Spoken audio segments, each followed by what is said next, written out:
Representative Barsaga delisted bilang military reservist. Ng tokwa.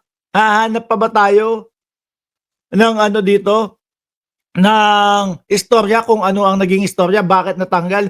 Eh sa mga ikinikilos pa lang ho nitong pinsan ni Kap Nino Barsaga, mga bossing, mapapaisip ka na, ano ba? Isasalba ba ito? Isasalba ba ang Pilipinas ito o ipapahamak nito ang Pilipinas? O, di ba? Sabi dito ng Daily Tribune, Kiko Barsaga delisted. The Philippine Army has officially delisted Cavite Representative Francisco Kiko Barsaga from the Reserve Force effective September 21, 2025. The move follows an internal review conducted in accordance with Armed Forces of the Philippines, AFP. Alam nyo kung ano ginagawa ng mga DDS ngayon? Binabanatan po yung AFP.